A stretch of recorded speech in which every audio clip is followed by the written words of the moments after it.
ప్రకృతి వ్యవసాయం చేయడం అనేది జరుగుతూ వస్తాను. ఎప్పుడు ఏం జరుగుతుందంటే దాని ఇమ్మీడియట్ పవర్ పెరుగుతూ వస్తుంది అన్నమాట. ఎప్పుడు కెమికల్ మందులు వాడుతూ వస్తా ఉంటామో దాని ఇమ్మీడియట్ పవర్ కోల్పోతా ఉంది. కొద్దిగా మందులు తగ్గించుకుంటా సరే కొంత ఆకు తిని ఏమవుతుంది తింటే అది ఇంకా కొద్దిగా మళ్ళీ ఈగురు వస్తుంది కదా, అప్పుడు ఇమ్మీడియట్ పవర్ పెరుగుతుంది చెట్టు కాడ. అప్పుడు ఆ పురుగు కూడా తన దీర్ఘ ఆయుష్ను కూడా తగ్గించుకుంటూ వస్తుంది అది పురుగు కూడా.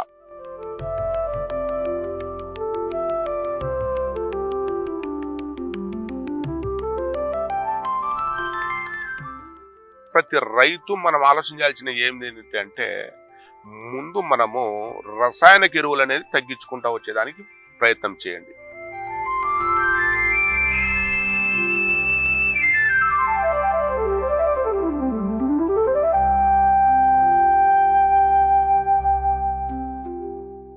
నమస్తే అండి, నా పేరు శివారెడ్డి, వీరాజుపాలెము, చాపాడు మండలము, కడప జిల్లా. నాకు ఉండబడింది 10 ఎకరాల పొలము.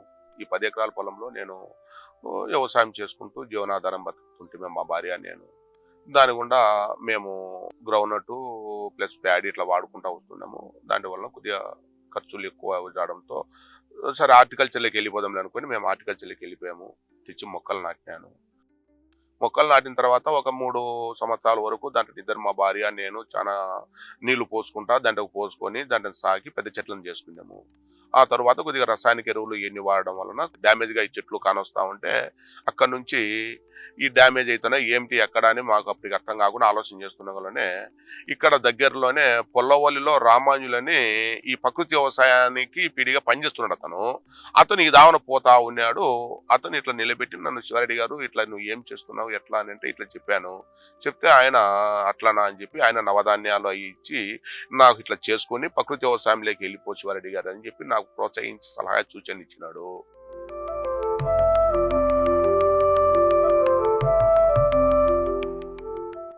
నవధాన్యాలు భూమిలో చల్లడము, కలయదున్నడము, ఒక సూరి జీవామృతము, ఒక సూరి ఘనజీవామృతము, ఒక సూరి పుల్లటి మజ్జిగను పుల్లబెట్టి ఆ ఇంగవాది కలిపి అది కూడా ఒక సూరి స్ప్రే చేస్తా వచ్చినాను. దీని సలహా సూచనల వలన మనకు మేలే కానొచ్చినందువల్ల నా చెట్టు ఈరోజు ఇంత గ్రోతింగ్ రావడము, కాయ నాణ్యత రావడము ఇట్లా జరిగింది.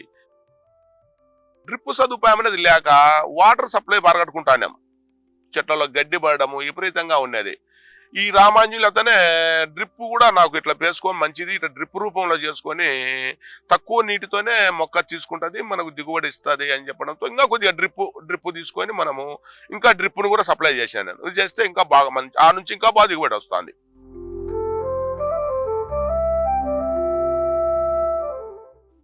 దిగుబడి విషయానికి వచ్చేటప్పటికి రసాయనిక ఎరువులు వాడినప్పుడు దిగుబడి ఎట్లా కానొస్తుంది అంటే చెట్టు గ్రోత్ ఒక 20 రోజులు కానొచ్చేట్టు ఉంటుంది. 20 రోజుల తర్వాత దాని స్థానానికి వెళ్ళిపోతుంది.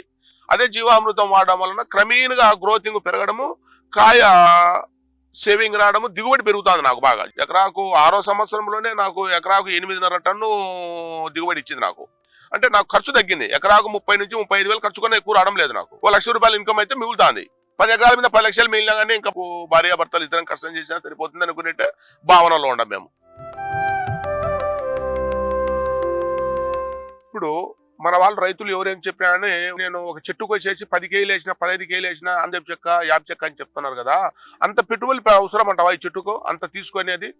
అజీర్ణానికి ఇందుకే లెక్క కదా, అజీర్ణం చేసుకొని కడుపుబ్బరం అంటే తీసుకోలేదన్నమాట. అంత అంత అవసరం లేదు.